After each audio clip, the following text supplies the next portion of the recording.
presentarlo, por favor. Buenas noches a todos, gracias por estar con nosotros. Buenas noches, ¿cómo están? Gracias por acompañarnos. Voy a presentar a quien hoy nos va a introducir a la vida de los santos. Nos acompaña el padre Hernán Acosta. Él es profesor de Historia y Ciencias Sociales, licenciado en Teología Sistemática, magíster en Historia de la Iglesia, vicario en la parroquia San Judas Tadeo de Ituzaingó. Es profesor de Metodología y coordinador del Departamento de Investigación Teológica en el Instituto Raspanti. Entre tantas otras cosas, también publicó 2 libros. Uno, Descubrir al prójimo, y el otro, Monseñor Farrell. Bienvenidos a todos a nuestro espacio de aprendizaje mutuo que nos enriquece y fortalece en la fe. Nos disponemos a disfrutar placenteramente de este encuentro. Gracias. Si quieren, hacemos un intercambio y charlamos y lo que pueda responderle se va a responder y bueno, para mí también es un gusto estar con ustedes y sobre todo saber que hay gente que quiere seguir formándose, ¿no? Conociendo, así que eso es una alegría. Bueno, voy a ver si puedo, a ver si puedo compartir.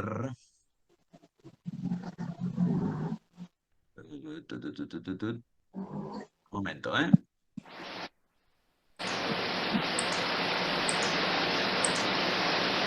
Estoy ya pudiendo compartir toda mi pantalla. Acá está. Muy bien. Bueno, preparé un power así.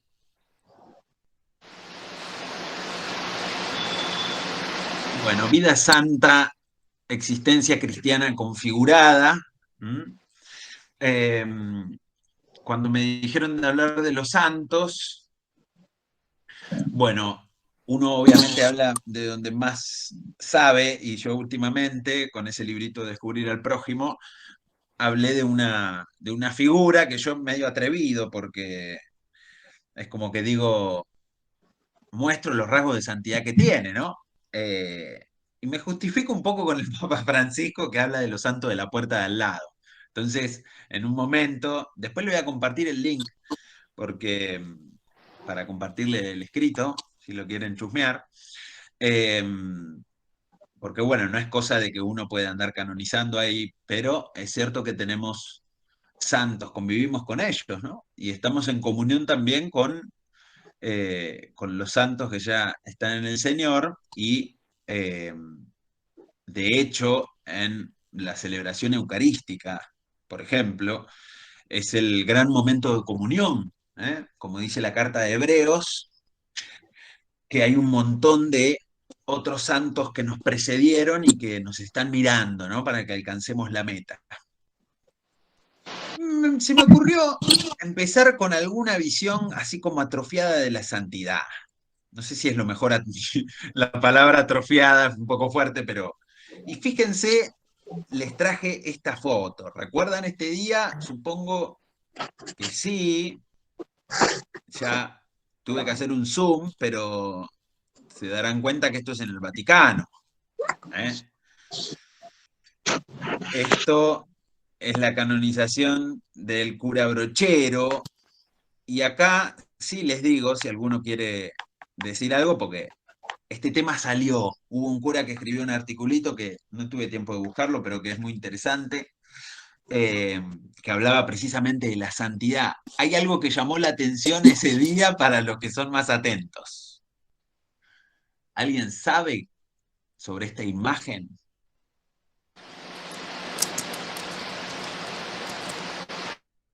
Sí, le faltaba el pucho. Exactamente. Ahí conseguí una foto, bueno, hay una propaganda, ¿no? Pero recuerda el aniversario. La foto original, ven que tiene el pucho, y se lo sacaron por Photoshop. No voy a hacer incentivo a fumar, pero estas cosas ya nos hablan sobre las visiones que tenemos de la santidad. cuando hablamos de la santidad, hablamos de la vida espiritual. Es algo que nosotros todos estamos llamados a vivir la santidad, eso lo dejó bien en claro el Concilio Vaticano II, y sin embargo, en nuestras visiones de la vida espiritual, de la espiritualidad, de la santidad, influyen un montón de cosas que ahora voy a mencionar, algunas, tres, eh, que pueden distorsionar, digamos, lo que consideramos como santo, ¿no? Me acuerdo que ese cura, que no me acuerdo el nombre, eh, él decía, bueno, pero entonces, ¿por qué le sacaron el cigarrillo, no? Se hacía esa pregunta interesante y me encantó. La santidad está en el eje de nuestra fe cristiana. Como dije, todos somos invitados a seguir a Dios, a invitar a Cristo, a configurarnos por, con y en Él. ¿Mm? La cuestión que tratamos en el ámbito, entra, digamos, en el ámbito de la espiritualidad y esas dimensiones que dije que influyen sobre nuestra visión de la espiritualidad, yo pensé, una es la cristiológica, donde está el misterio de la encarnación, principalmente. Si no entendemos bien el misterio de la encarnación, esto trae consecuencias en otra dimensión de nuestra fe cristiana, que es esencial, aunque a veces se la quiera quitar, que es la eclesiológica. ¿Eh? Es nuestra mirada sobre la iglesia, sobre el misterio de la santidad de la iglesia.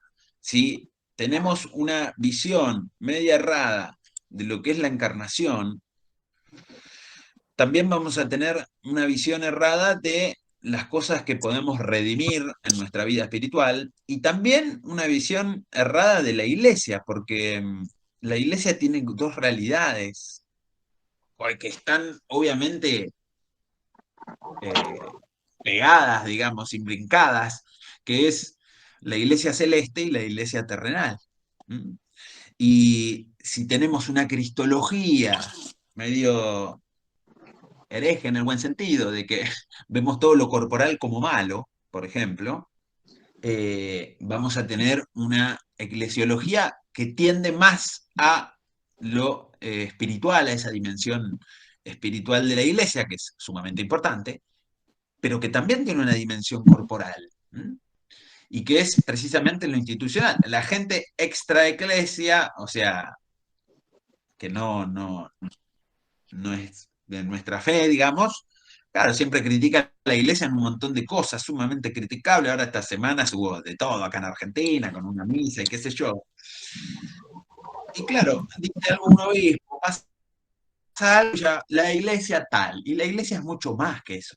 La iglesia es terrenal, pero también tiene una dimensión espiritual, ¿no? Y la cabeza es Cristo, sobre todo. Entonces, ven, todo eso va influyendo, sobre todo en esta tercera dimensión. Si tenemos una visión rara o más pobre de la cristología o de la eclesiología, también eso afecta a lo mistagógico, a nuestra relación con el misterio de Dios, a nuestra forma de entender cómo actúa la gracia. Como si ya por tener un puchito el cura brochero, eso ya quita todo el resto, ¿no? Y sobre todo nuestra visión de lo que es Dios como misterio. Vieron que en algunas iglesias todavía está, pero si tenemos una cristología, una eclesiología medio, vamos a entender el misterio de Dios solamente como el regalo, el don o la gracia del salva tu alma. Esto estaba en carteles en las iglesias. Yo no las vi, aunque dicen que en alguna todavía hay por ahí. Viste, el salva tu alma. Y ahí nos estamos olvidando de que también somos, ¿no? Somos cuerpo. Somos un cuerpo transido por el espíritu. Y entonces son visiones atrofiadas de los principales misterios de nuestra fe. Precisamente el hecho de Cristo, el acontecimiento, la encarnación del Verbo, es acercar todo lo humano a Dios y a nosotros divinizarnos, pero cuerpo y espíritu. Esto yo lo veo en una materia en el Raspanti, que no sé si estaba antes, supongo que sí, es la didáctica del diálogo de la iglesia en el mundo. ¿Mm? ¿Por qué la Iglesia, con el tiempo, en un determinado periodo de tiempo, tuvo visiones tan negativas del mundo? El Concilio Vaticano II vino a reconciliar también un poco eso, a dialogar. ¿Mm?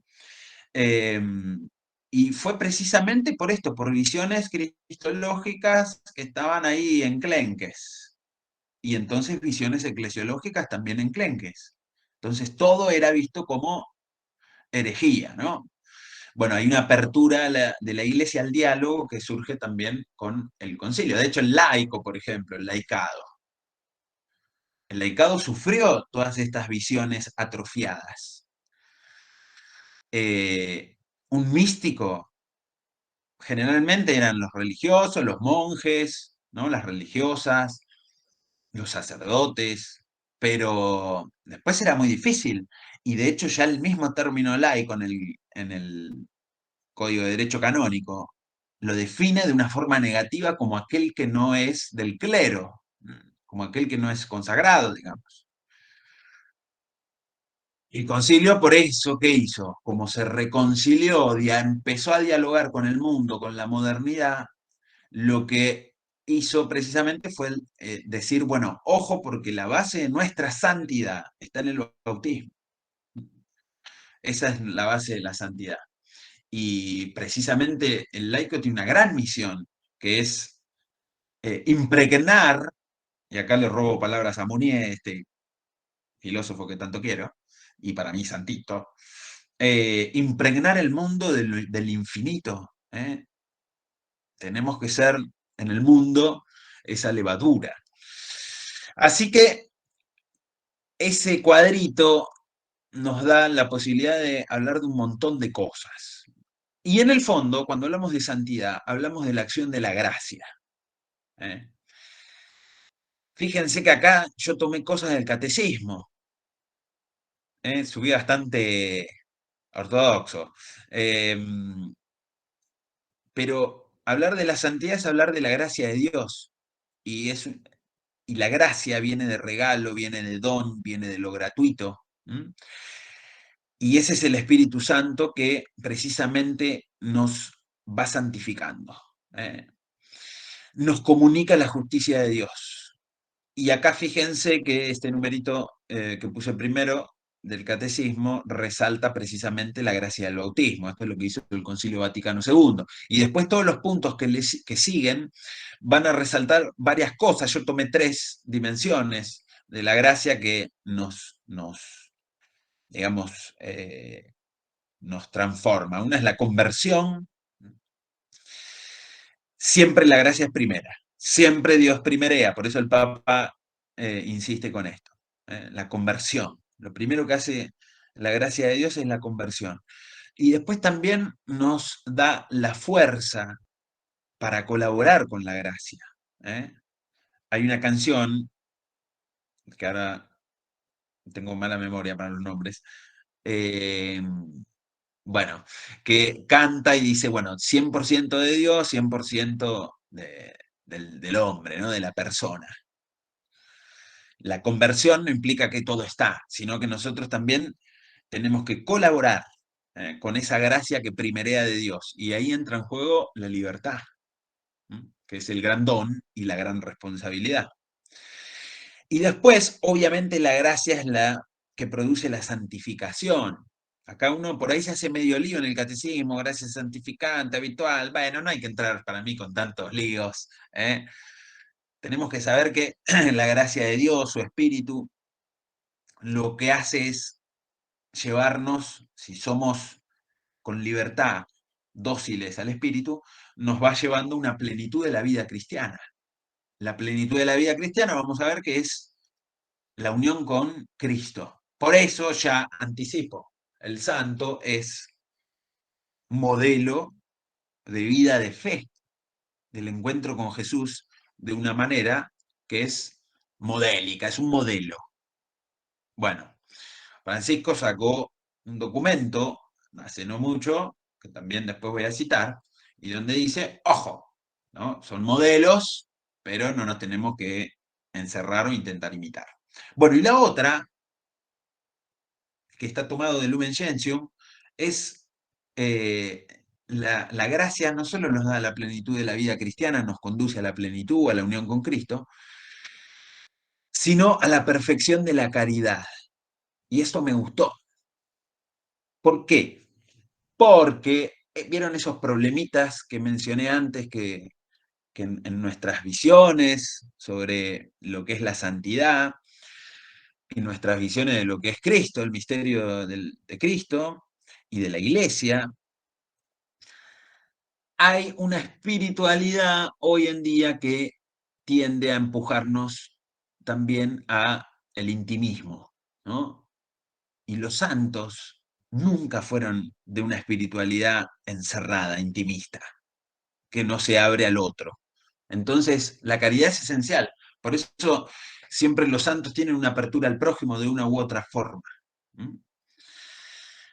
Y bueno, después todos somos llamados a esta santidad. Ser perfectos como vuestro Padre Celestial es perfecto. Un profesor dijo que dio sus razones. Ya les dije que yo no soy biblista, pero una buena traducción dijo que sería: sean plenos como su Padre Celestial es pleno. Y eso me encanta, porque sabemos que cuando tendemos a la perfección nos damos la cabeza contra la pared. Entonces, algo que hoy, para hablar de los santos y también para incentivarnos un poco de que todos podemos ser santos, tenemos que quitarnos ideas cerradas en la cabeza.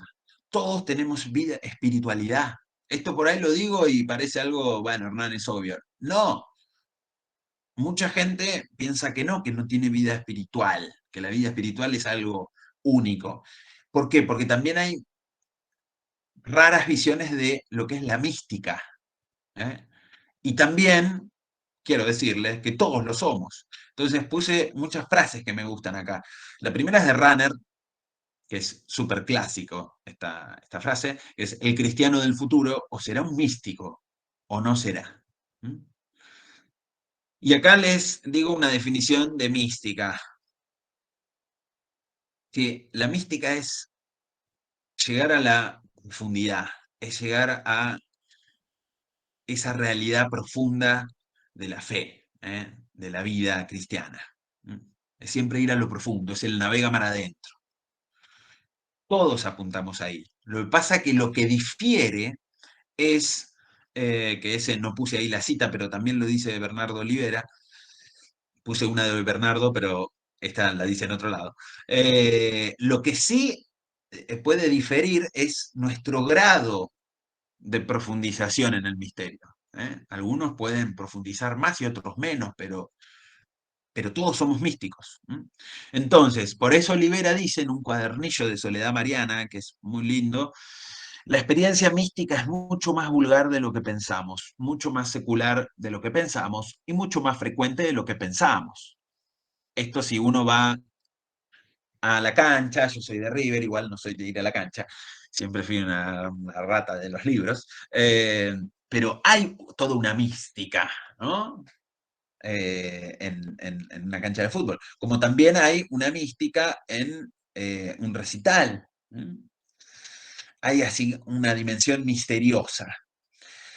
Entonces tenemos que hablar de una nueva espiritualidad que siempre apunte a lo profundo, al navega mar adentro, a lo trascendente, pero que no puede alejarse de lo concreto. Siempre el cristiano va a vivir en esta tensión, como la iglesia vive en esta tensión. Entonces, hay una definición de una profesora que está en un articulito, que después que les voy a pasar el libro, ahí también lo cito. La mística no es un hecho extraordinario. No tenemos que quedarnos en la mística con como esas revelaciones que hay, ¿no? Sino que es el dinamismo normal de una existencia cristiana que quiere vivir en la caridad. Ya una vida mística es una vida cristiana normal, pero que vive la caridad.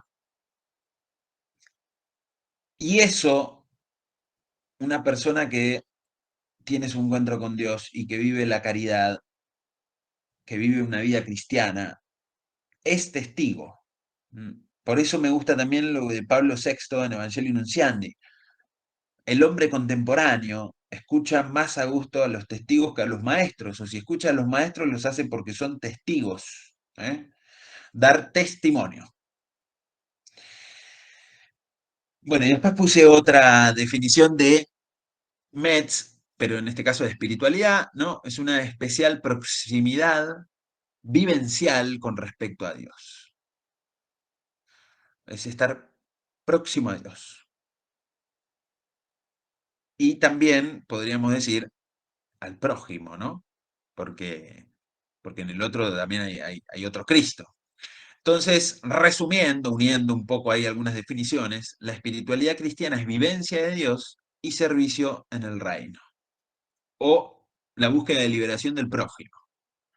La mística es la unión íntima con Dios que me lleva a una configuración total con Cristo que se entrega por todos. ¿Con quién nos configuramos los cristianos? Con Cristo. Bueno, y Cristo se entregó, entonces, por eso no cabe una espiritualidad cerrada. Hoy hay búsquedas espirituales a montones. Y nos tenemos que preguntar también como cristianos, como católicos, bueno, ¿qué estamos haciendo para saciar esa sed de Dios, de trascendencia? Ahora, tenemos que ser realistas y cuando hablamos sobre nuestra espiritualidad, siempre es una espiritualidad abierta a los demás y a la entrega. Y ahí no escapa la cruz tampoco.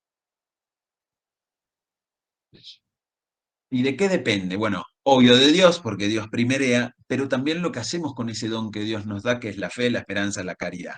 Y acá puse algo de un texto de espiritualidad que ya tiene sus años y que es muy bueno, se consigue un montón, que, que está muy bueno porque habla del tema del deseo, que es algo que trabajan mucho los monjes también. Bueno, bien dice, la espiritualidad no es algo que esté en los márgenes, no es una opción. Todos debemos tener una espiritualidad y todos la tienen, sea esta dadora de vida o destructiva. Nos despertamos llorando, incendiados de deseo, con una cierta locura. Lo que hagamos con esta locura es nuestra espiritualidad.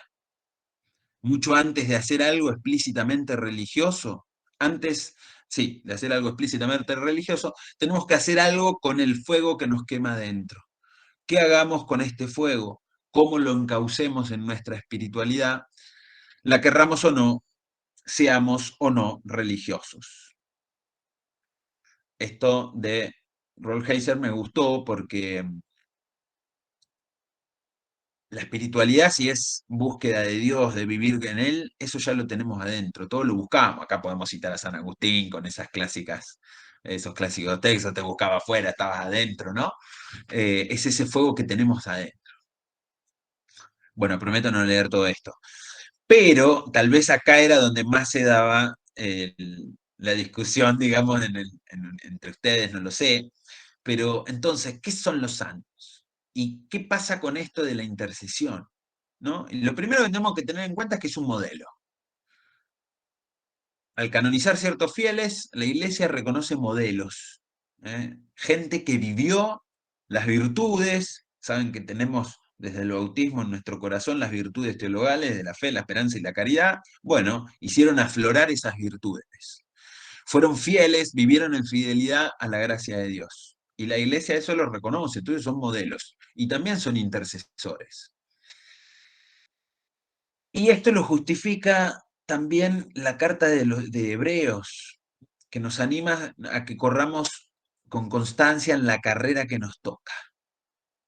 Aparece una nube de testigos. ¿Eh? Si uno agarra el texto de Hebreos, es una carrera. Y se puede imaginar uno las tribunas, ¿no? Y los que ya están con Dios gritando y alentándonos a seguir caminando hacia la meta. Y me gusta que esto está en Gaudete in Exsultate, que es el documento del Papa sobre la santidad. El Papa da este toque, ¿no? Que permite que como yo hable de la santidad en Munier, pero bueno, es así. Y entre ellos puede estar nuestra propia madre, una abuela u otras personas cercanas. Y cita ahí Timoteo, la fe que te pasó tu abuela, ¿no? Esas lecturas tan lindas que tenemos. Quizás su vida no fue siempre perfecta, pero aún en medio de imperfecciones y caídas siguieron adelante y agradaron al Señor, ¿no? Esto va para el que usó el Photoshop y le quitó el pucho al cura brochero. Bueno, y más adelante dice, advierte, bueno, hay modelos, son modelos, interceden por nosotros, pero cada uno por su camino. Eso lo toma el concilio. Y dice que hay modelos de santidad también que parecen inalcanzables, entonces lo que interesa es que nosotros tengamos a esos modelos como intercesores, a esos santos, a los santos, pero que también sean un incentivo para que nosotros encontremos nuestro camino.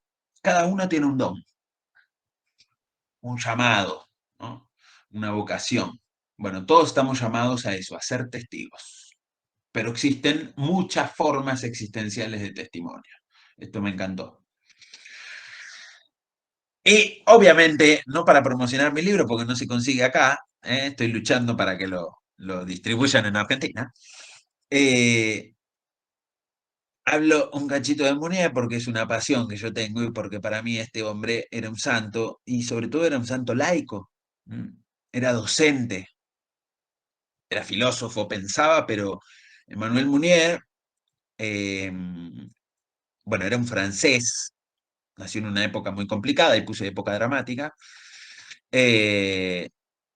Piensen que vivió las dos guerras mundiales y la crisis de Wall Street.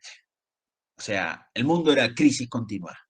Surgimiento de los totalitarismos, campo de concentración, todo eso, digamos, él vivió tan solo 45 años, murió muy joven. Y sin embargo, es un testimonio cristiano y de vida de fe. Y para mí es un santo de la puerta de al lado y es llamativo que es laico, que es docente de familia. Decía, él era muy grosso en filosofía. Sin embargo, terminó dando clases siempre en educación media, porque estaba en contra del idealismo de las universidades, ¿no? De la forma de pensar filosóficamente de ese entonces. Y entonces dio clase en educación media, pero fundó una revista que fue muy famosa. Entonces, acá vemos un modelo de santo, que no está declarado santo, pero que tiene muchos rasgos de santidad.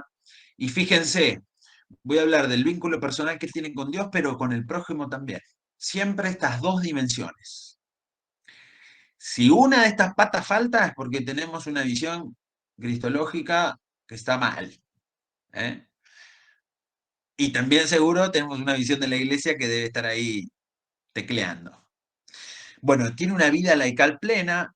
Voy a hablar un poco del amor a la familia, a su esposa, la santificación desde su trabajo como docente y su espiritualidad que era de la donación, como es toda, ¿no? Pero él de una manera especial, y una mística, es decir, es el encuentro, es el sumergirse en el misterio, en la profundidad de Dios, desde la Eucaristía y con rasgos eucarísticos. Y acá vieron que esta es la frase que robé antes. En una carta a su hermana le dice, ya ves, es necesario a cualquier precio que hagamos algo por nuestra vida, no lo que los demás ven y admiran, sino la proeza que consiste en imprimir el infinito en ella. Imprimir el infinito. Me refiero obviamente a Dios, en la realidad, en el mundo. Como dije, bueno, él vivió en una época difícil. Miren, ya de chico, cuenta, a los 14 años yo sentía toda la dulzura del mundo con toda la ambición del tiempo. Estaba la presencia de Dios en el cielo y en la tierra, al ras de las sombras, una plenitud de amor. Y sobre todo, dice que él se encuentra con Dios en el sufrimiento. Por eso él de joven misionaba en los lugares más pobres de Grenoble, de Francia, nace en Grenoble, que está al sudeste de Francia, ahí cerca de los Pirineos. Y él dice, bueno, encuentro a Dios sobre todo en el sufrimiento. Y en determinado momento, él empieza a sufrir muchas pérdidas en su vida y su mejor amigo se muere cuando él está en la universidad en los primeros años y él lo acompaña en su muerte, pero también lo amortaja, o sea, vive cosas así muy fuertes. Y fíjense lo que dice, si este tipo no tenía una visión mística. La tarde que lo amortajé, fui a escuchar las bienaventuranzas de César Frank, fui al concierto como una plegaria. Fue a escuchar un concierto. Decirte lo que sentí y comprendí en 3 horas de tiempo me resultaría imposible. Como en un éxtasis, con el alma desnuda como estaba aquella tarde, sentí pasar todo el problema humano. Tuve, te lo digo sin rodeos, como una alucinación de lo divino. El padre Frank me había transmitido lo que él había ido a arrancar más allá de las estrellas. Y dice, qué cierto es que el sufrimiento nos abre los caminos a Dios. Como Job, cuando él sufre la pérdida de su amigo y en medio del dolor, este filósofo tiene una experiencia de encuentro con Dios escuchando un concierto religioso, ¿no? En la iglesia, pero siente como el consuelo de Dios en medio de su dolor, ¿no? En medio del sufrimiento. Después dice, bueno, he elegido la pobreza sin heroísmo, me gusta. Esto se lo dice a la novia antes de casarse, igual se casó. No llego a encontrar el menor grado de virtud en ello. O sea, para él era lo normal, no vivir normalmente, digamos, humilde. Mi evangelio me enseña que nadie es más astuto que Dios, porque busca siempre un camino hacia el corazón del más desesperante de los hombres. Mi evangelio además es el evangelio de los pobres. Miren esto, respecto también a esas visiones de la espiritualidad. Él se queja, escribe un artículo que ahí muchos católicos se le van a poner en contra, y de hecho hasta algunos quieren denunciarlo a la Santa Sede, a la revista Sprit. Dice, el cristianismo que querría instalarse es rechazado hacia su drama esencial, hacia su condición original, itinerancia, debilidad y pobreza. Por eso él odiaba a los cristianos que estaban conformes, pero que no mueven un dedo por el otro. Y por eso escribió ese artículo que llamaba Cristiandad difunta, la cristiandad difunta. Durísimo. Después dice, solamente nos encontramos al perdernos, solo se posee lo que se ama. Vayamos más lejos, hasta el límite de la verdad, que nos salvará. Solo se posee lo que se da, ¿no? Esto es sumamente evangélico y está sembrado en esa certeza de que, bueno, uno al dar recibe mucho más, ¿no? Y después, esto es bien filosófico, pero también explica su espiritualidad y su mística. Dice en un escrito filosófico, casi se podría decir que solo existo en la medida en que existo para los otros, y en última instancia, ser es amar. Es decir, no habla de el amor, que queda como muy universal, ¿no? Él habla de el verbo, él lo pone en transitivo, y implica que nuestra existencia, él ahí habla desde la filosofía, habla de la ontología, ¿no? Desde nuestra existencia, de nuestra identidad como personas, dice, es nuestra identidad, lo propio del ser humano es amar, es entregarse por otro, es donarse, es la acción amante, eso que me empuja hacia otro.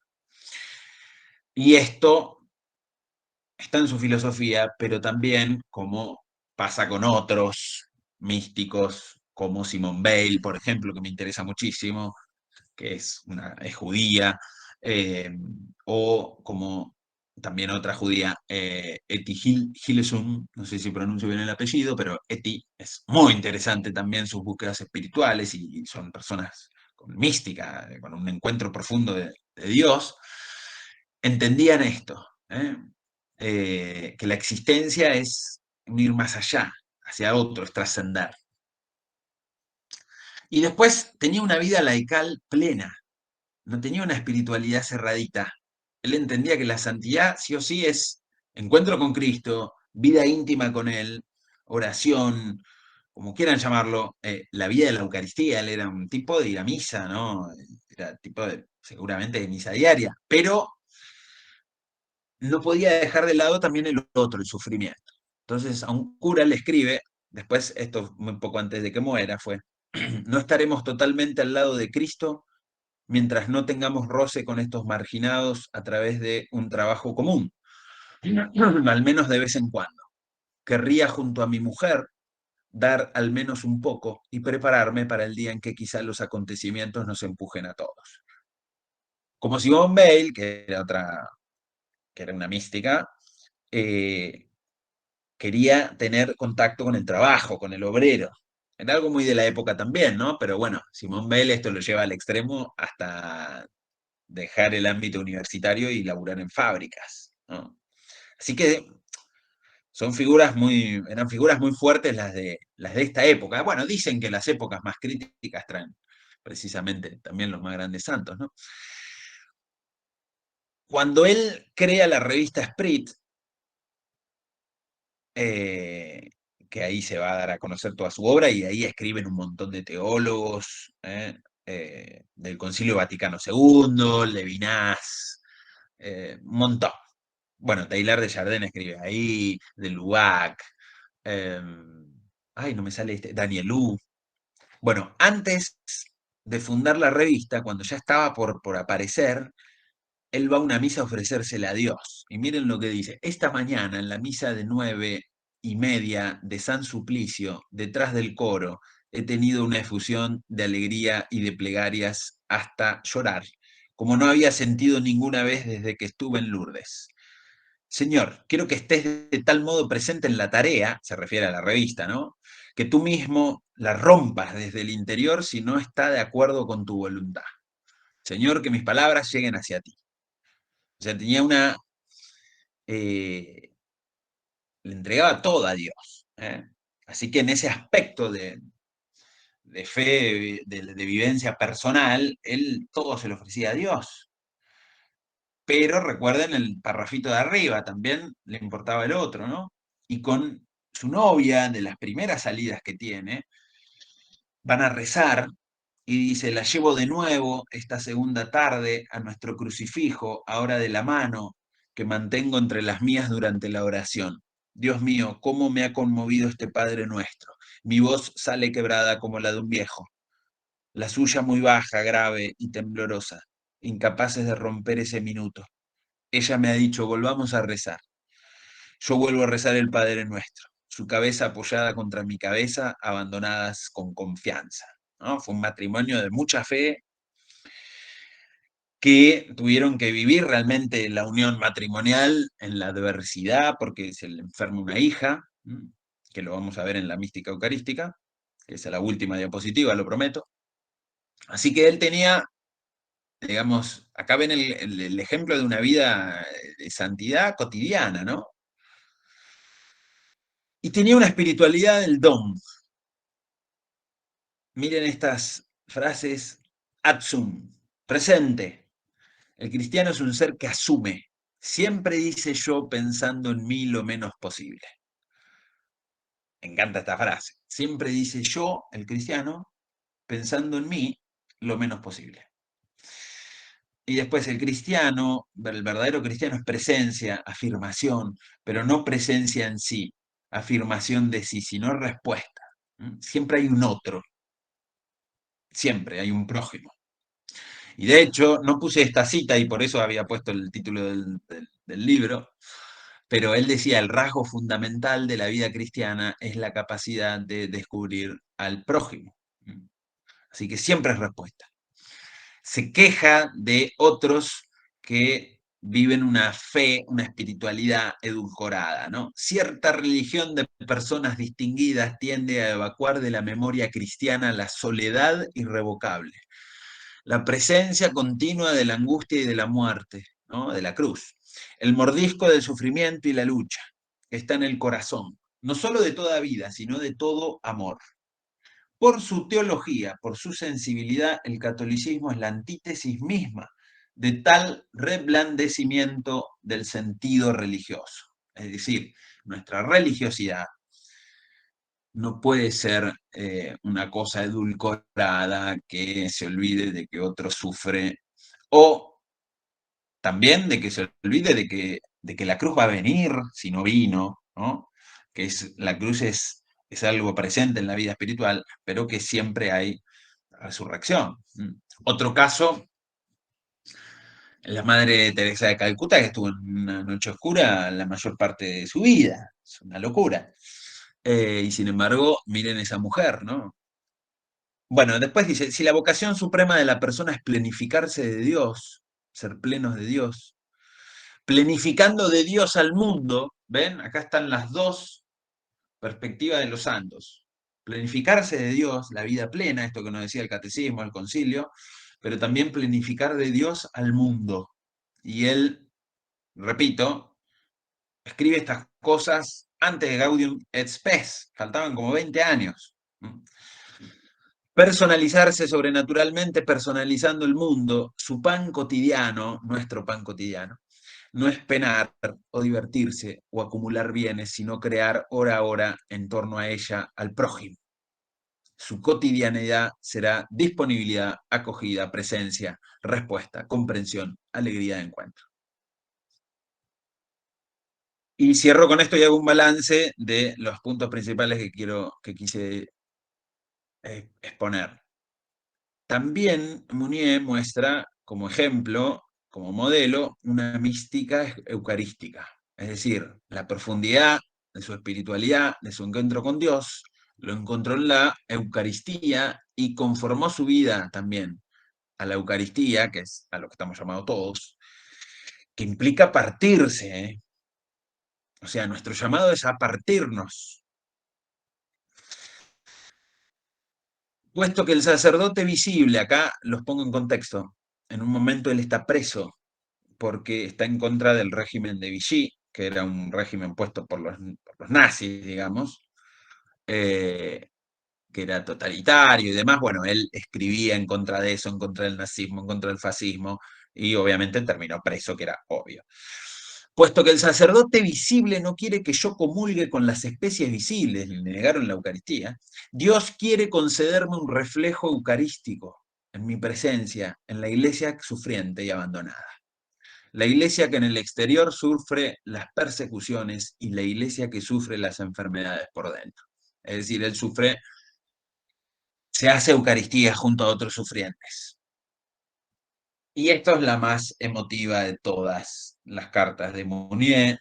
Su hija, cuando es bebita, recién nacida, sí, pasó un tiempito, pero era muy bebé, le dan una vacuna y le agarra una especie de meningitis, entonces queda en estado vegetal, ¿no?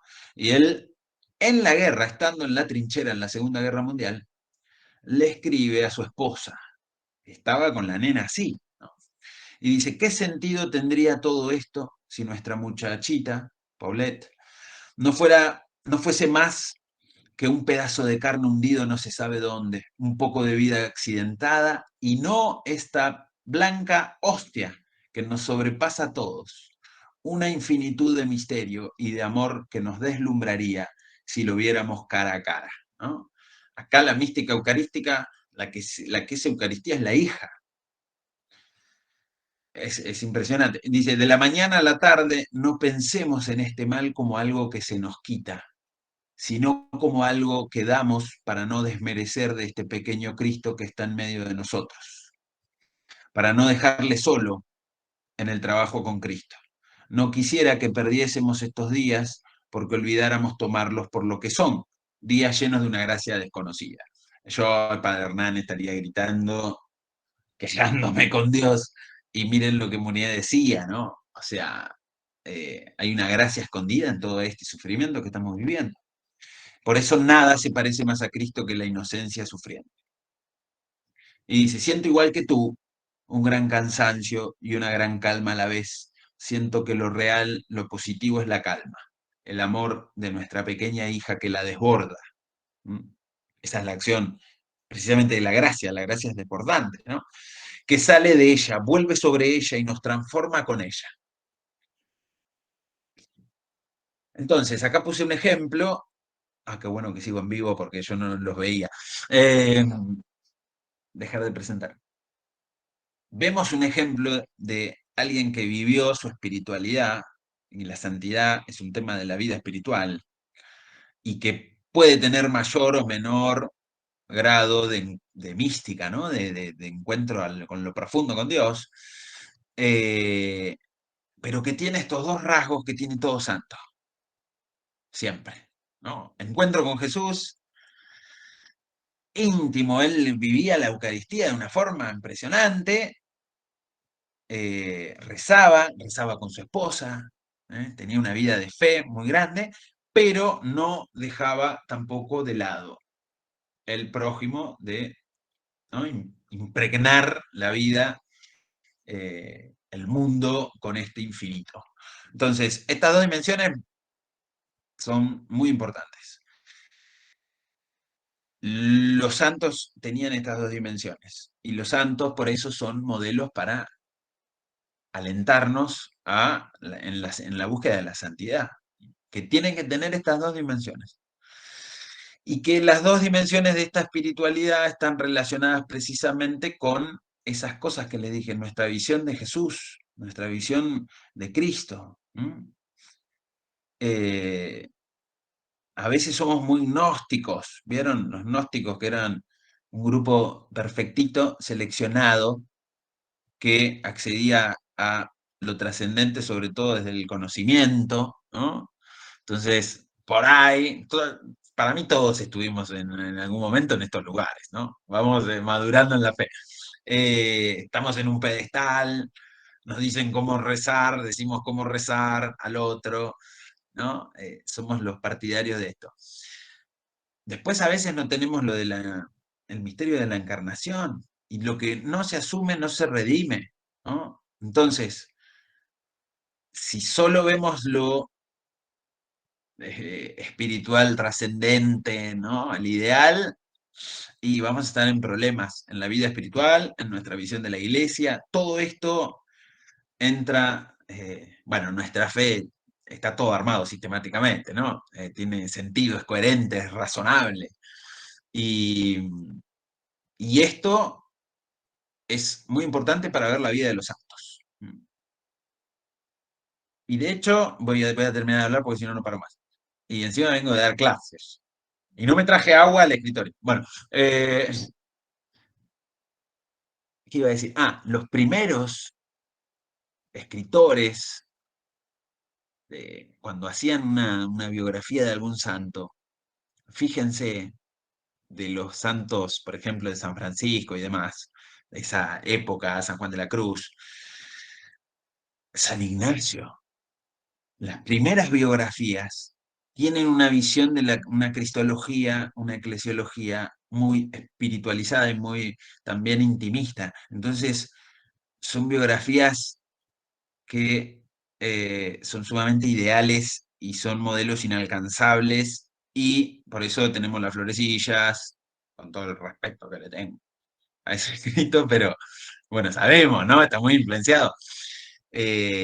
Y de hecho los muestran como los seres ultra mega perfectos, y lo corporal no existe, ¿no? Por eso, para mí, figuras como Munier, por ejemplo, que vivió los problemas de su época, el drama, lo humano, lo concreto, la enfermedad, ¿no? Todas estas cosas nos sirven como para purificarnos. Otro que me apasiona es Christophe Le Breton, que se lo recomiendo. Lean alguna vez, les juro que los va a llevar a rezar. De Christophe Le Breton, El soplo del don. El soplo del don. Es uno de los mártires de Argelia. Es un monje argelino que los matan. Olivera, que hoy lo cité, que están en azul, que es mi lugar en el mundo para ir a hacer un retiro, en La Trapa, fue a reconocer las cabezas, porque era el superior de toda la orden trapense, ¿no? Y encuentran a este monje, los diarios, y también encuentran que era un poeta. Entonces, él rezaba escribiendo su poesía, pero también, como es un diario, vos ves la humanidad del tipo. Y ves que pone, pero de todo, ves un ser humano, ¿no? Pero que busca la santidad, pero que a la vez sufre un montón de cosas y se queja de los hermanos, y medio que se enamora de una que le manda cartas, ¿no? Y es un monje, claro, y uno ve un monje y siempre se imagina. Y todos en el fondo queremos sacarle el pucho a Brochero, todos. ¿Mm? Pero son visiones medio distorsionadas que hacen perder lo central del cristianismo, que es la encarnación, que Cristo precisamente se encarnó para redimir todo lo nuestro, y por eso no hay que negarlo. Y no lo más porque no paro. No sé cómo quieren, pero bueno, guíen si puedo responder algo, comentar. Bien, queda abierto entonces la intervención, ¿sí? De la gente que quiera preguntar, decir algo. Una consulta, Hernán. Si bien los santos son modelos a seguir, ¿Cristo necesita un intercesor? Gracias. ¿No? Cristo es la plenitud de la revelación. ¿Eh? Cristo reveló todo, por eso la iglesia es muy, toma mucha precaución cuando está esto de las revelaciones y demás. Eh, Toda nuestra fuente de santidad, la fuente de la gracia, todo es Cristo. Sin embargo, es como está en Hebreos, ellos nos alientan, están ahí, interceden, ¿no? Y por eso la Virgen también. La Virgen es llena de gracia, el título mediador ahí se armó flor de lío, ¿viste? Porque el único mediador es Cristo. Ahí hay un pifie, en realidad. Yo esto me mata algún cura que tengo. Hay parroquias con ese nombre, o sea. eh, ¿Me entendés? Cristo es el único mediador. Pero esto también es un tema que yo les decía, cristológico y bien dogmático, porque esto es un tema de la sacramentalidad. Dios, esto me olvidé de ponerlo en PowerPoint. Dios, eh, hay una economía de la salvación, así como hubo una pedagogía, hay una pedagogía de la revelación, vieron que Dios se fue revelando en etapas y demás. La gracia de Dios también tiene mediaciones. Entonces, el cristianismo siempre está en la mediación. Cristo es el mediador, pero también, analógicamente, por eso existe la iglesia, que sigue siendo la transmisora de la revelación. ¿Mm?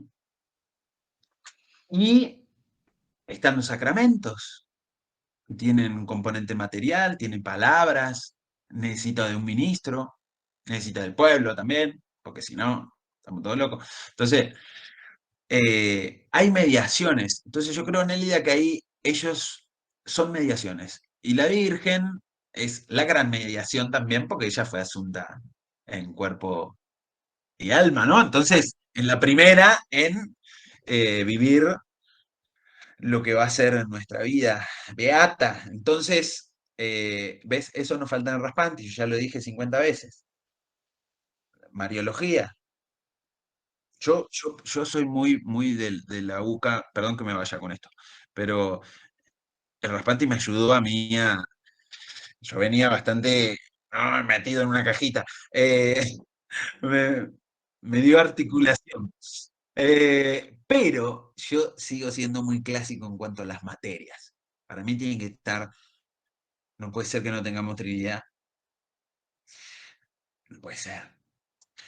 Yo ya lo hablé con Héctor, pero bueno, no lo logré. Pero no puede ser que no tengamos Mariología también. Mariología, y le interesa mucho a la gente. Estoy pensando en un diplomado de Mariología. Cualquier momento lo largo. Sí, Mimi. Mira, concuerdo con vos en eso, que hay temas que son básicos, sobre todo por la línea pastoral. Y sigo pensando que la palabra intercesión joroba bastante, porque no es que molesta, joroba. Porque es más que una molestia, porque cuando vos tenés que estar explicando tanto lo que es intercesión, la gente se fue. Entonces, me parece que es tremendo. Y yo te quería contar cuál fue por ahí la pequeña conversación por la cual comenzó todo esto. Sí. Había creo que el día de San Benito, y había un posteo acerca de, bueno, de quién era San Benito y la medalla, obviamente caímos en la medalla de San Benito y entonces te voy a leer textual. Decía, la medalla de San Benito es una exaltación del amor a Cristo con el poder para alejar el mal por medio de la fe, ¿no? Como que la medalla tiene el poder de alejar, bueno, y la conversación fue esa. Yo pregunté, ¿cómo que una medalla tiene el poder de alejar el mal? Y ahí surgió todo, ¿no? Que tiene que ver con esto de las mediaciones que estás diciendo, que tiene que ver con esto de, estaba pensando cuando vos hablabas de cómo, de que tienen que estar las dos dimensiones y que muchas veces la visión espiritualista hace que pongamos la fe en determinados objetos, en determinadas personas, bueno, no sé, por ahí una frase que yo uso mucho es, no necesito tanto peaje para llegar al Señor, ¿por qué tengo que pagar tantos peajes para llegar al Señor? ¿No? O sea, si yo puedo rezar, puedo hablar con Dios así normalmente, ¿por qué tengo que estar metiendo tanta cosa en el medio?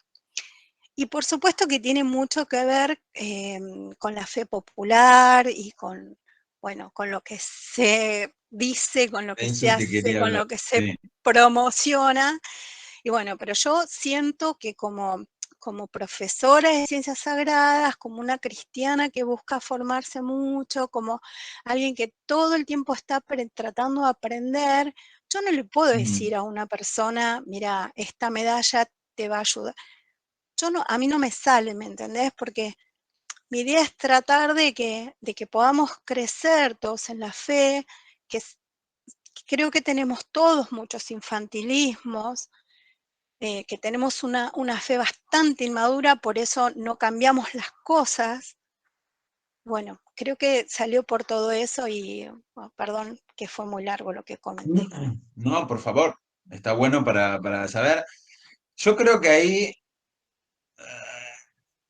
hay que ser cuidadoso de no caer en lo que decía del gnosticismo.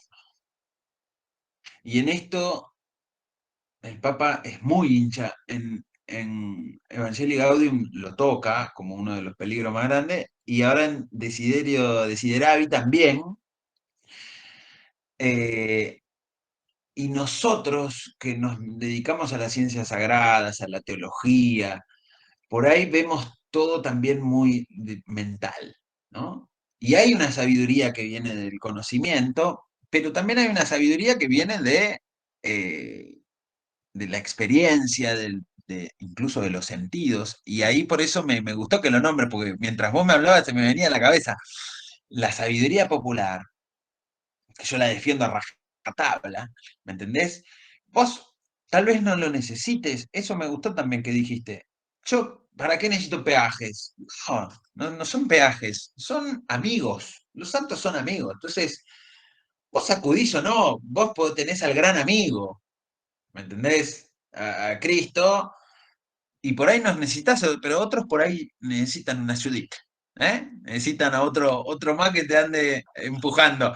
Y, y, y entonces ahí ser cuidadoso de por ahí no decirle a la gente. Yo estoy en una parroquia de San Judas Tadeo. Yo dije, nunca me imaginé cuando llegué acá que iba a suceder lo que sucedió. Me llegó una vez un tipo que venía de no sé de dónde, de Matanza. Me dice, no, vengo por una promesa, acá, porque es de las causas, no de las causas urgentes como expedito, este es de las causas perdidas, por eso me mandaron acá. Bueno, y vos sabés que vino a cumplir una promesa, entonces quería ver al santo. Yo dije, ¡fua! Entonces, yo creo que eso hay que cuidarlo, por ahí otros sí necesitan más amigos, y nosotros que tenemos el don, la gracia de poder profundizar en la fe, en el conocimiento que está bárbaro, corremos tal vez el peligro de ver todo ahí desde ahí, ¿no? Por eso yo tengo, viste, amigos de todos los bandos, de todos los pelajes, en el sacerdocio.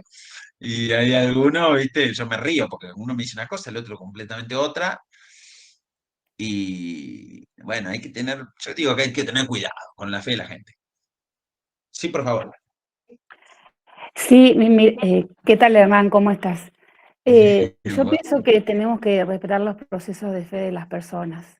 Te comento una experiencia cercana ahora de mi pueblo, que yo puedo estar de acuerdo, ustedes pueden estar de acuerdo o no, pero acá en Rojas, que estamos en el centro de La Pampa, hace mucho que no llueve, entonces acá están acostumbrados en Rojas, yo no soy de Rojas, hace 20 años que trabajo acá, que vivo acá, pero ellos están acostumbrados a, cuando no llueve, sacar a San Francisco de Asís, porque es el santo de la ecología, el santo, y lo sacan y lo llevan a un río que hay, y lo ponen al santo mirando el río y se ponen a rezar y le dicen, bueno, San Francisco, pedile a Cristo que llueva, pues necesitamos lluvia. Y se ponen ahí, llevan a los chicos, los mayores.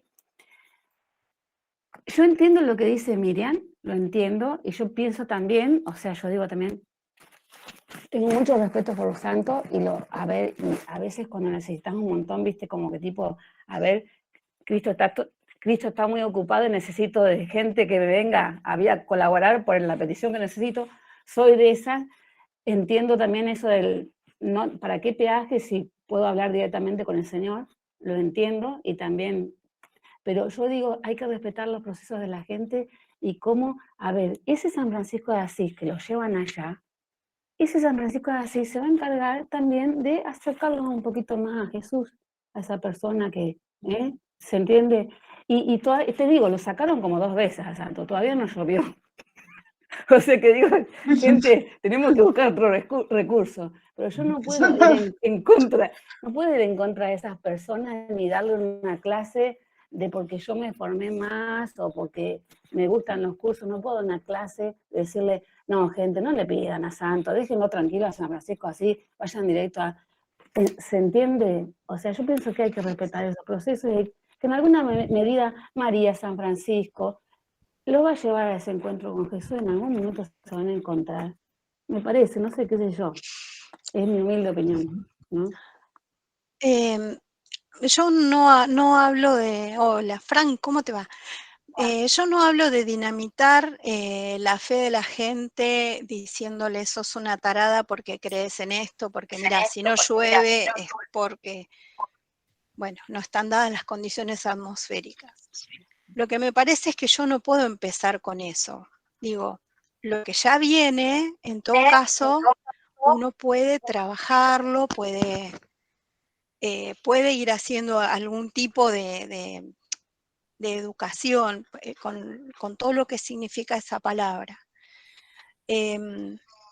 Dios, la única manera que tiene Dios de comunicarse con nosotros es a través de mediaciones, no hay otra forma.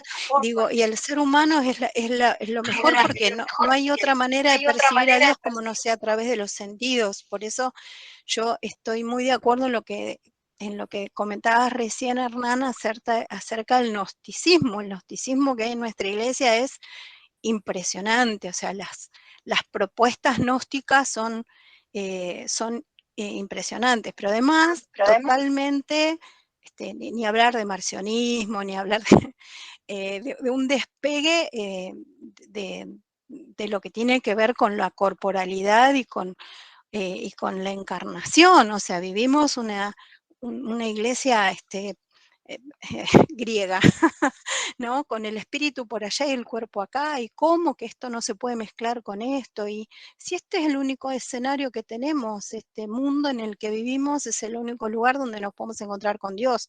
Yo la verdad que no puedo ir a otra dimensión todavía para encontrarme con Dios, por ahí alguien puede, yo calculo que en ese lugar están las personas fallecidas, pero yo no puedo, entonces tiene que ser una mediación.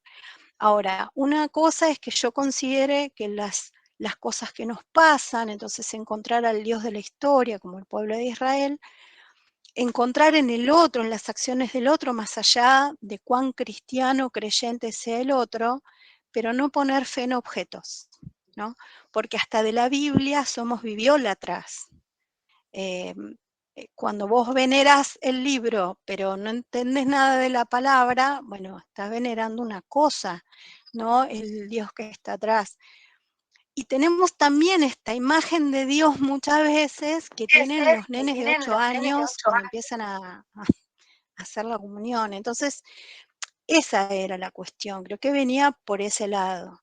De todos modos, el tema, a mí el de la santidad, el santo de la puerta de al lado, estoy absolutamente convencido de eso, porque además los santos que nosotros conocemos muchas veces, que son los santos famosos, que viste que hay teams de santos, Sí.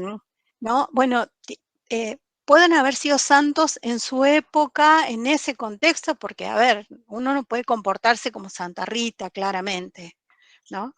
Y yo estoy viendo a través de esta pantalla muchos santos de la pantalla, los estoy viendo ahora. Entre esta gente que está acá, hay santos, y muy santos. Entonces, por ahí me sorprende esto, ¿no? De decir, bueno, ¿dónde vamos a poner nuestra fe?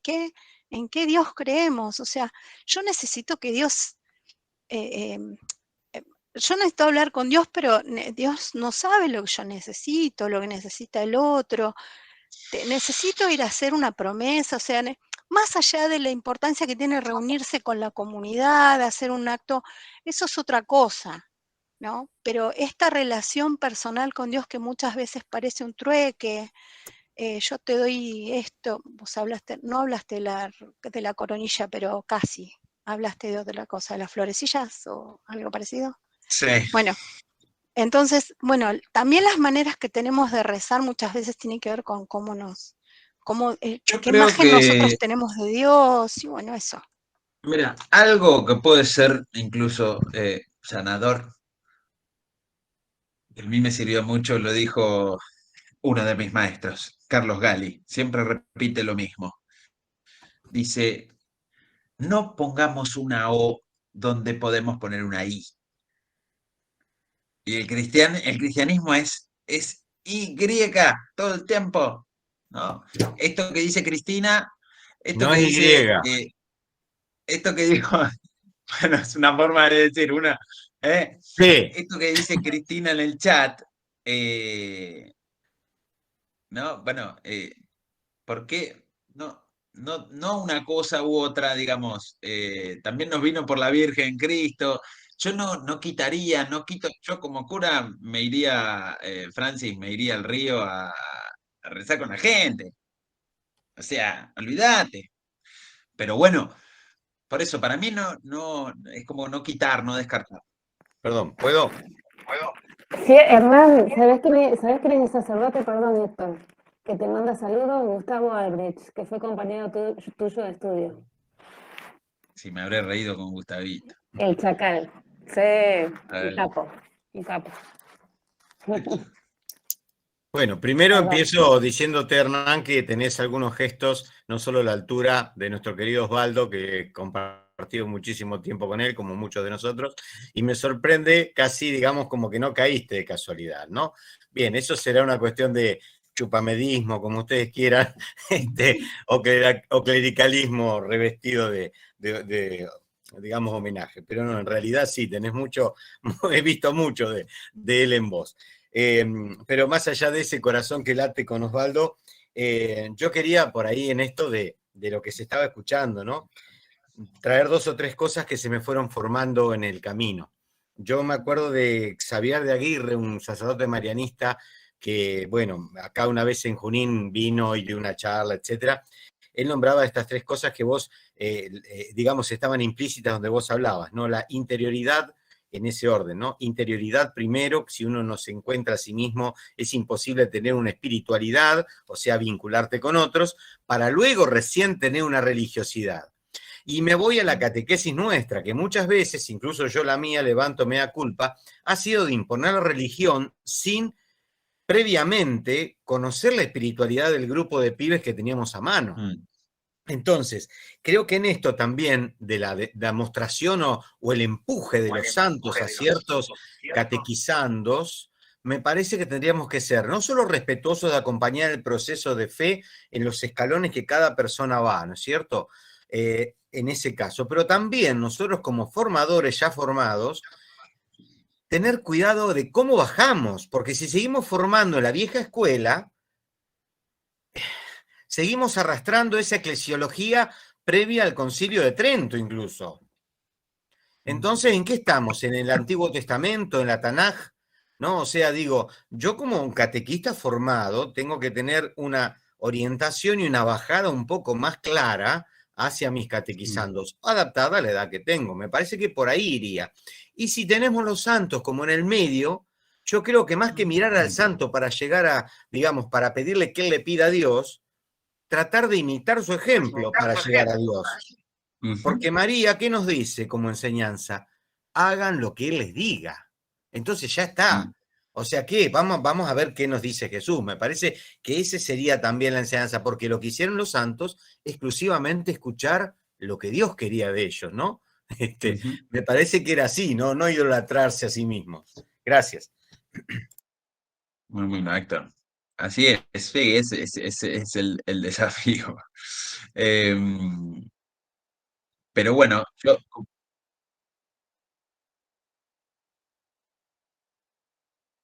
No, yo solamente quería decir que coincido con Héctor en el tema de la catequesis con chicos.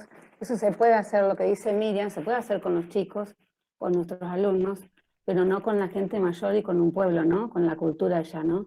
Es más difícil. Pero con los chicos sí, es más fácil. Bueno, a ver, ¿qué podemos aprender de este santo? Su tenacidad, su perseverancia, su don. Eso se puede, a ver, ¿qué podemos aprender de ese santo? ¿No? A ver, magnificarlo o idealizarlo. Yo en eso coincido plenamente con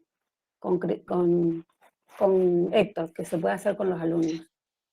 sí, respetar y respetar, yo creo que eso es, porque también hay una historia, ¿no? Bueno, en eso Farrell, que es el otro que me gusta, decía, sin historia no hay pueblo, sin pueblo no hay pastoral, ¿no? No hay plan pastoral, no hay nada, tenemos que conocer. Y nuestro pueblo latinoamericano es sumamente esto de la religiosidad popular, si bien está en todos lados. Fíjense, me llamó la atención, me acordé y voy terminando, lo juro, porque aparte no cené nada. A ver, quise hacer una pizarra, pero no entiendo. Bueno, lo pongo en el chat. Mire, encontré, me acordé de una frase de Santo Tomás, no sé, miren, les voy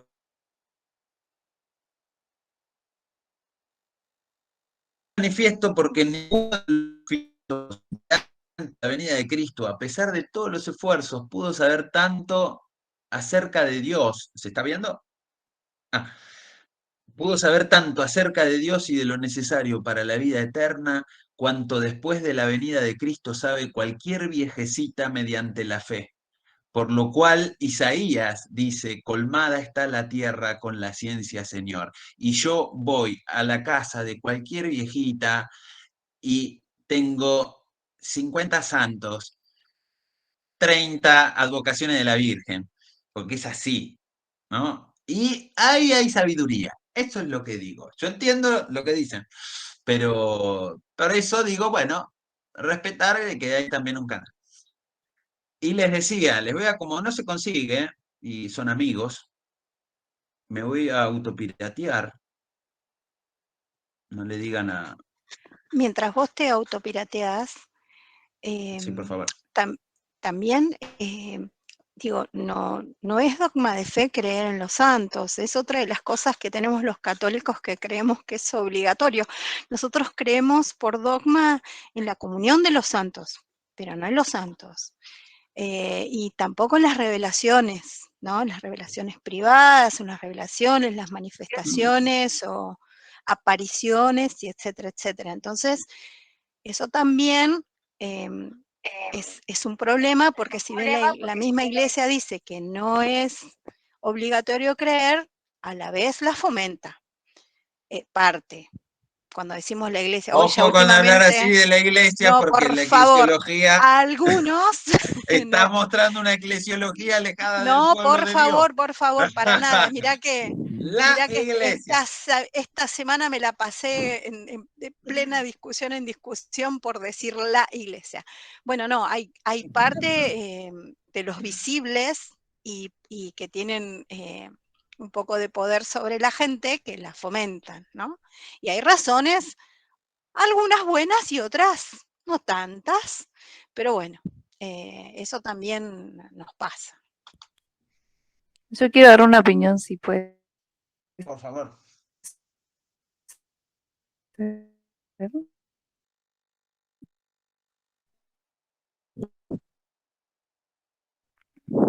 ¿Hola? ¿Se me- Sí. ¿Ahí se me escucha? Bueno, me fui a un retiro, Dios, y a ver, me voy a sacar el de audífono. Sí, no sé si es señal o el micrófono, pero ¿Me yo tengo escuchan buen ahí? internet porque no hay chico en la escuela. Hola, ¿sí me escuchan? Bárbaro. Ahí está, bien. Me fui a un retiro de convivencia con Cristo, ¿sí? En Corrientes, y es todo actuado, y entonces llegaba la parte del niño, y ¿no? Por una fe muy así, eh, tocar las imágenes, no sé si me estoy expresando. Y a mí Ay, eso me sí. recontra Sí. ¿Hola? ¿Me escuchan? Es, es mi internet. Te chocó lo de... Debe ser mi internet, chicos. Lo escribo en el chat. Dale. Yo ahí les voy a decir, soy partidario de eso, no puedo evitar, tengo que ser sincero con ustedes. Yo defiendo la religiosidad popular del ir, del tocar, sé que Cristo es la revelación absoluta, nada más va a ser revelado, sé que Él es el único mediador, pero ahí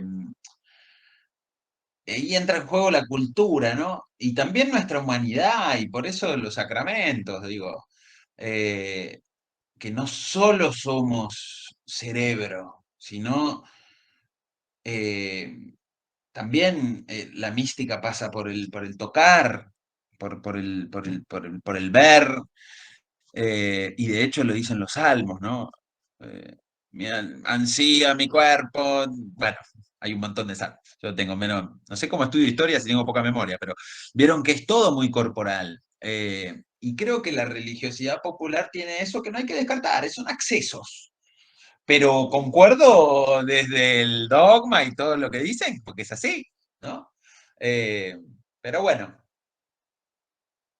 Sí, nosotros no pongamos... con Sí. Osvaldo y con Walter hemos tenido una gran sensibilización acerca de los sentidos, porque me parece que él venía viendo como que hacía falta, ¿no? A muchos que como vos decís, adoran con la cabeza y como si fuéramos tres cosas a la vez, ¿no?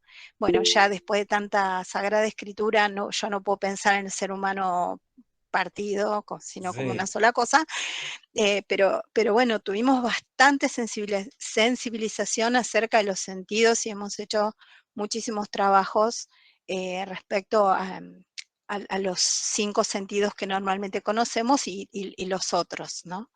Así que sí, ya que si No. algunos de ustedes, amigos, no han tenido esa oportunidad, bueno, pueden charlar por ahí con los que hemos sido alumnos en esos tiempos y hemos trabajado muchísimo, incluso con el olfato, con cosas que eran por ahí más difíciles, ¿no? Que nosotros somos muy visuales, muy auditivos, muy táctiles, pero el olfato, En el la gusto, misa de Osvaldo, la última, por su aniversario, era emocionante, lo perfumaron, pusieron incienso, ¿no?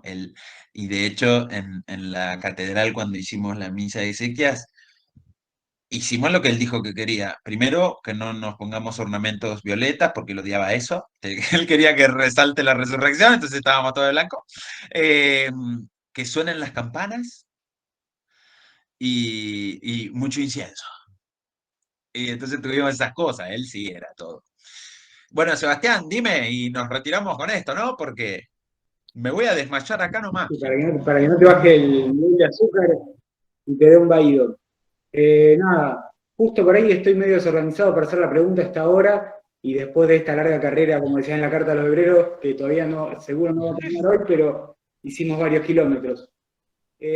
Cuando hablabas de Muñez, la verdad que son todas cosas que me preocuparon. Es como algo medio una impresión mía. No es algo personal, pero cosas que me llamaron la atención cuando vos hablabas. Esta fe de símbolos de la que habla Muñez, ¿cómo se puede traspasar? Porque yo cuando te escuchaba me sentía interpelado, me sentía punzado, como este Christoph, este de Argelia. Pero sabes que no llego a reconstruir esto que estás hablando y cómo se transfiere, cómo se baja a la iglesia en una forma de circulación y de compartir la fe. ¿Viste? Lo veo como hay un poema de un poeta contemporáneo argentino que por ahí el último verso no es brillante el que voy a citar, pero a mí siempre me inquietó, que quizá a algunos les puede llamar la atención la forma en la que vivo. Y entonces empecé a pensar que quizá la santidad también tiene que ver con esa aplicación de símbolos o esa lectura de símbolos de la manera en que puede vivir la gente, cómo nos muestran maneras de vivir que nos acercan a cuestiones trascendentes, qué sé yo. Entonces como pensaba, qué sé yo, como en Muñer, que hablaba de Simone Weil, y como maneras de pensar la experiencia eucarística, la trascendencia, totalmente fragmentaria, porque el discurso que estabas dando vos, hermoso, pero con una sintaxis a nivel narrativa totalmente fragmentaria. Como eso me llamó la atención, ¿viste? ¿Cómo lo pensamos nosotros que somos parte de una asamblea en la que estamos compartiendo esto? Ese discurso, no sé, esa fragmentación, ese rato fragmentario en el que estamos transmitiendo una manera de fe. Y pensaba, qué sé yo, a ver, lo había relacionado con un montón de cosas, pero eso me llamó la atención. Y después cuando hablaba de esa cuestión de la sabiduría popular, me acuerdo siempre, y no tiene nada que ver, y es cortito, una bandera que en la muerte, cuando murió Maradona, no sé si no fue antes, que decía gracias Doña Tota, que me pareció como una mirada a esa situación absolutamente trascendente, ¿no? Como algo muy exquisito, ¿no? Como a 2.500 kilómetros más allá de la alegría que se experimenta. Nada, eso es lo que me había parecido, y después de lo que habías contado me había quedado pensando como muy copado con lo que dijiste, pero también como pensando en esa cuestión fragmentaria y en esa cuestión tan sensual del relato y cómo hacer para bajarlo. Yo creo que no hay que, ahí nos sirve lo de Olivera, ¿no? Lo del místico, la vida espiritual, es sencillo, es cotidiano. Y te pongo un ejemplo, o sea, tenemos que vivir la vida cotidiana, pero sin descuidar, ¿no? Al prójimo y la vida espiritual de uno. Pero te pongo el ejemplo de los jóvenes en pandemia, muchos en un colegio donde yo trabajaba, que tiene una casa que da de comer a gente en situación de calle. Nunca había pisado un colegio, en la iglesia, se decían no creyentes. Desde el servicio les hizo el clic.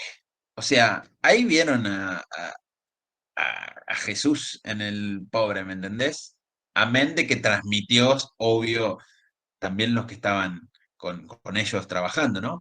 Pero después eso los hizo que salten a tener un encuentro con Jesús más espiritual, más de oración, ponele, ¿no? Pero pasó el servicio. Entonces, no tenemos que ser desencarnados.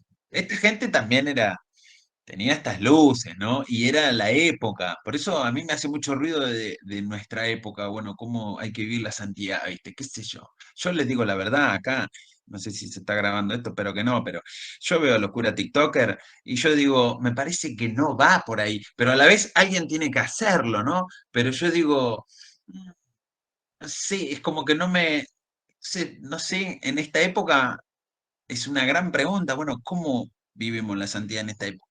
¿Me entendés? Pero bueno, ya nos vamos a ver en clase nosotros, ¿o no?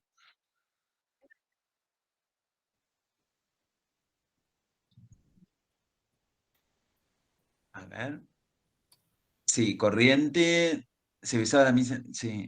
No me dejaba entrar al retiro, cerrar eso, todo el tiempo era ver gente postrada, etc. Entonces me retiré al medio del campo en silencio hablando con Dios. Me muestra, mira ahí, había un hormiguero con 2 hormiguitas, una con un palito, otra con una hijita. Las 2 iban al hormiguero, las 2 iban a Dios. Fuerte en mi interior sonaba, vos sos la de la hoja. Eso te dijeron, eso le dijeron, porque ya estoy quemado, ayúdenme. No, ella interpretó eso. Ella no, Lo Cristina, experimentó. haceme callar si estoy diciendo pavadas. Eso es lo que ella experimentó. No podía encontrarlo en la gente postrada, sino en poder observar en la naturaleza, bueno, Claro. cómo ella se identificaba. Ella era la hojita.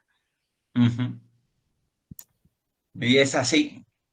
Por eso, vuelvo al otro y cierro ahí. Ojo con nosotros que somos de las ciencias sagradas, ¿no? De ver todo muy... Y recuerden, fides ratio. Hay que leerla cada tanto, Juan Pablo, ¿no? Están las 2 alitas para llegar a la revelación, para llegar a la verdad. Está el ala de la razón y el ala de la fe. Solo con la fe caemos en un fideísmo, y con la otra en un racionalismo, y entre las 2. Y en el lado de la fe también está estas expresiones más populares. A mí yo quería comentar algo cortito. A mí me quedó lo que contaste de los jóvenes que dicen muchas veces que no creen en Dios. Yo estoy con jóvenes de secundaria y siempre te dicen no creemos en Dios, ¿viste? Secundaria católica, ¿viste? Es como que teóricamente igual le impones la religión, que no es así, no se le impones porque charlamos un montón de cosas. Pero yo, por ejemplo, hicimos una misión en un barrio muy humilde, los llevé al hospital y fueron a visitar enfermos. Y lo primero que te ven, bueno, después vamos al aula la semana siguiente, y bueno, ¿cómo se sintieron? ¿Qué tienen para compartir? ¿Qué quieren contar de la experiencia? Y dice, y te sale el que te dijo siempre, desde el primer año que te dijo, no creo en Dios, no rezo, no, dice, yo quisiera rezar por la señora esa que dijo que perdió los hijos, el esposo, me gustaría. Y lloraban con ellos, ¿entendés? Y el otro, hoy uno de los alumnos de segundo año me decía, yo estuve con un muchacho de Santiago del Estero, nosotros estamos, yo vivo en Rojas, que está solo, estaba internado, y estuvo charlando con él porque no tenía ningún familiar y está internado enfermo, y dice, yo quiero, Francis, quiero que nos acordemos de él y podamos hacer una oración por ese. Entonces, a veces, viste, hay que respetar, como digo, ya hay que respetar los procesos, y cuando te dicen los jóvenes, sobre todo, no creo en Dios, no rezo, a ver, duda, ¿no creen en Dios?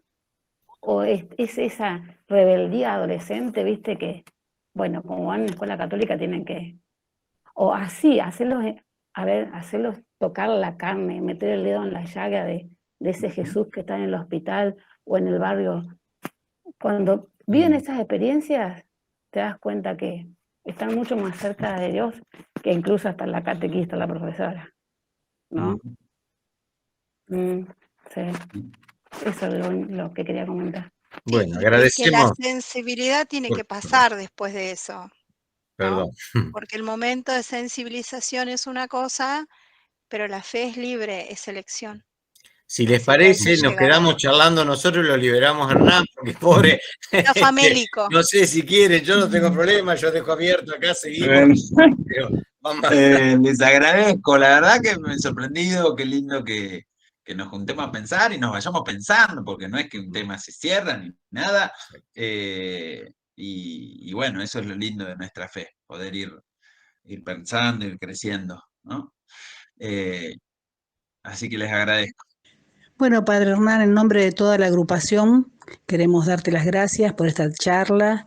La verdad que fue un placer, la disfrutamos y vamos a aprender unos de otros. Gracias a todos.